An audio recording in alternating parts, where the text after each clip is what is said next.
What do you value? Cars and clothes and money and girls and cars and clothes and money and girls and cars and clothes and money and girls and cars and clothes and money and girls and cars and clothes and money and girls and cars and clothes and money and girls and cars and clothes and money. So we hear businesses talk about core values, and we see researchers talk about the value of something. And we go to class and we say that this class is stupid because it doesn't pertain to my major, and therefore it is not valuable to my time or study. Yeah, that hasn't been said to me before.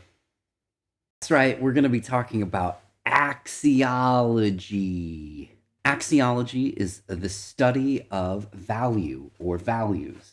Now, what do we mean by that? Do we mean mathematics? 1, 2, 3. What we mean is like, what do we find valued in and what do we find valuable? $17.95 for the remaining TV.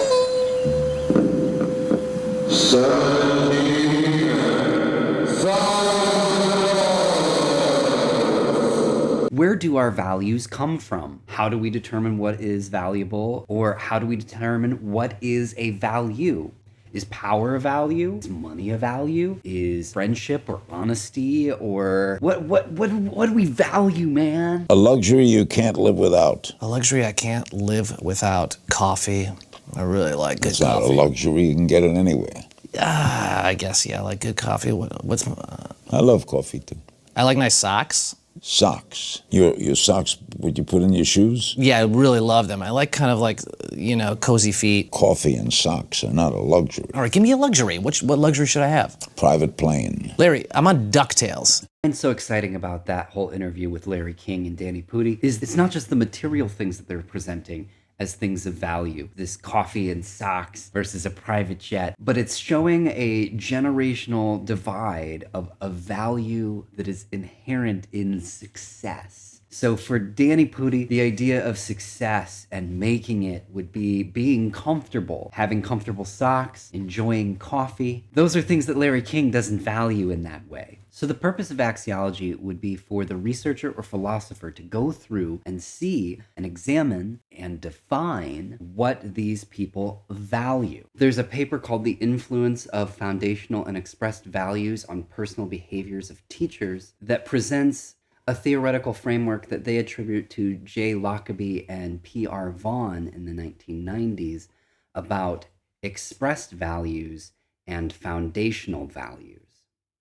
Foundational values, according to this paper, are defined by how you develop other values. If you don't have these, you can't do anything else. Ideas like courtesy and honesty or honor or generosity or loyalty. Whereas the expressed values are how do we present those values outwardly. So for courtesy, we could be tolerant or respectful. How do these values influence what they think and how they think it and what they do and what they believe? See how this is all connected? Axiology and epistemology and ontology, they all come together in a way that helps us understand what it is we believe about the world around us. So when we're researching this, it's really important because it allows us to understand what we value and what other people value and how it correlates to everything that we do. So like, for example, at the beginning when I was doing that song that I made, I repeated cars and clothes and money and girls. So many of us hear over and over and over again songs that tell us what it is that we should value. And most of the time, it's not being a good friend or having someone who's got your back, or helping out the poor, or believing in God, or yourself, or whatever. Most of the time, it's what can you get with your money? So ultimately then, these videos and these songs are presenting the idea that money is the only thing that is valuable. And the only people who are valuable are people who can get you money, satisfaction, or power.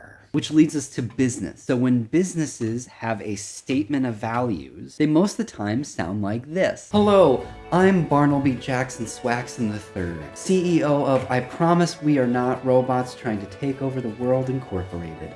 And I'm here to tell you about that wonderful app that you use all the time. We're just humans, possibly. You've been asking us what our core values are. Our core values are values that we believe should be held unless it costs us money.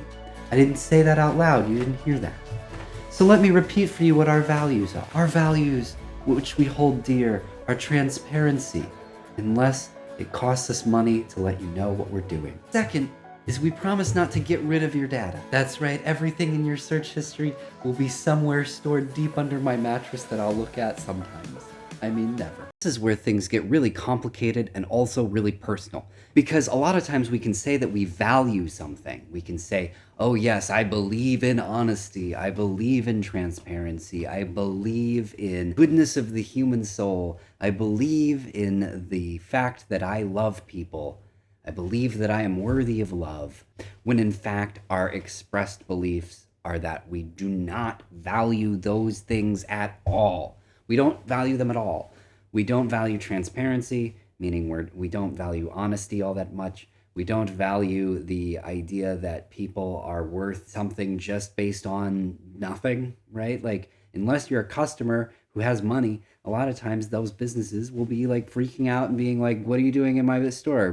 Go do something else. The idea here is that, and this is where it gets really personal, is that if we say that we believe value of love, we believe in the value of honesty, we believe in the value of good people doing good things, we believe in selflessness. Oh, see where this is going? We say we believe in these things, and we don't live them out. There are consequences that affect our research, that affect how we live our life, that affect how we approach other people and how we do business. All of these things impact what we do and how we do them. And it's all because of what we believe we value and how those values influence our morality and beliefs. This is why axiology is a broad general term in philosophy that encompasses values, ethics, and aesthetics. So let's go back to that idea about having values and beliefs and ideas that we say we value, but then in actuality, we don't value them. Imagine it like it's a profile picture on Facebook or Instagram or any of those other social media sites that we use nowadays. Who knows, when you're watching this is probably like a gazillion years old by the time. Who knows? But the idea is that you have a profile picture. That profile picture is who you are on your best day. It's what you think you would look like in a movie.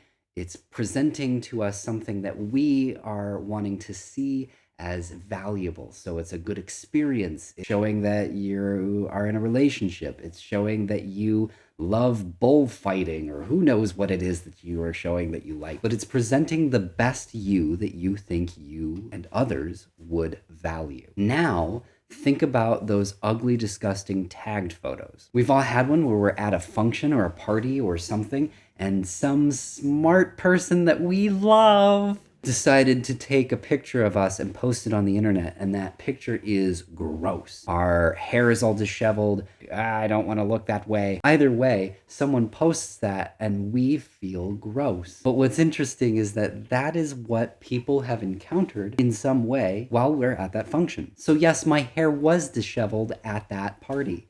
Yes, I did make that funny face, right? There are all sorts of funny things that are happening with that tagged photo. This presents to us what we actually value in real time. So if I say that I value a partner who is drama-free, who has no issues, who loves me unconditionally, who is emotionally available, and yet there are people who you go after, you know who you are, in your dating scenes, and you encounter people who are the exact opposite of everything that you listed as something that you value. Do you really value that list? Do you really believe that you value someone who's emotionally available, who is there for you? No, No, I'm looking at you, everyone on Love is Blind, saying that you're trying to find love without seeing stuff, sight unseen. Yeah, no, you don't believe that, because the moment you leave the pods,